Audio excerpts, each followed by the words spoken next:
తాకట్లో ఉన్న మీ బంగారం ఈ రోజు ఎంత ధర చేస్తుందో కొమ్మూరి గోల్డ్ వాళ్ళకి కాల్ చేస్తే ఫ్రీ గోల్డ్ కాస్ట్ చెక్ చేసి చెప్తారు.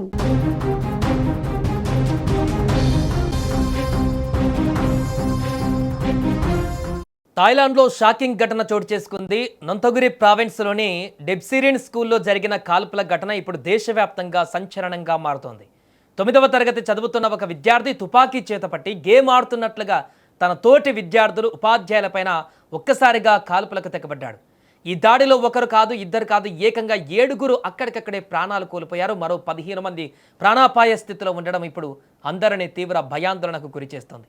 ఈ ఘటనలో మొత్తం 7గురు ప్రాణాలు కోల్పోయారు. మృతుల్లో 3 ఉపాధ్యాయులు, 3 విద్యార్థులు ఉన్నారు. కాల్పులకు పాల్పడిన విద్యార్థి అనంతరం ఆత్మహత్య చేసుకున్నట్టుగా అధికారులు వెల్లడించారు. ఈ ఘటనలో మరో 15 మంది గాయపడగా వారికి సమీప ఆసుపత్రుల్లో ట్రీట్మెంట్ అందిస్తున్నారు. ఈ విషాద ఘటనతో స్కూల్ మొత్తం ఒక్కసారిగా భయాందోళనకు గురైంది. విద్యార్థులు, ఉపాధ్యాయులు ప్రాణాలు దక్కించుకునేందుకు పరుగులు తీశారు.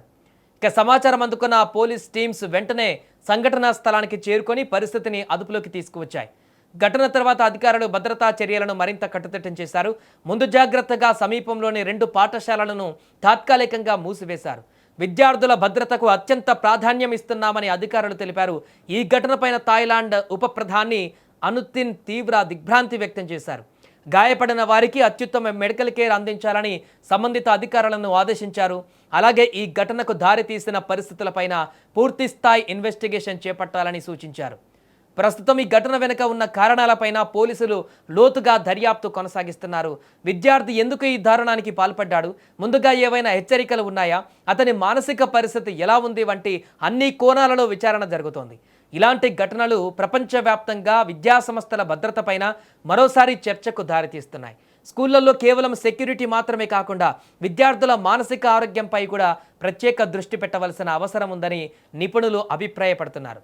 చిన్న వయసులోనే ఒత్తిడి, ఆందోళన, ఒంటరితనం వంటి సమస్యలను గుర్తించి సరైన కౌన్సిలింగ్ అందించడం చాలా ముఖ్యమని చెబుతున్నారు. ఈ ఘటనతో బాధిత కుటుంబాలు తీవ్ర విషాదంలో మునిగిపోయాయి. మృతి చెందిన ఉపాధ్యాయులు, విద్యార్థుల కుటుంబాలకు దేశవ్యాప్తంగా సానుభూతి వ్యక్తమవుతోంది. గాయపడిన వారు త్వరగా కోలుకోవాలని పలువురు ఆకాంక్షిస్తున్నారు.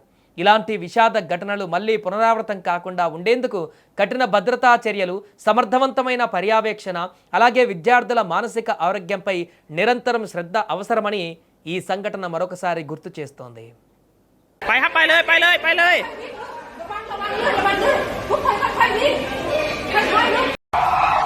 ช่วงนี้ตำรวจว่า10นะพร้อมอาวุธครบมืออยู่ด้านหน้าโรงเรียน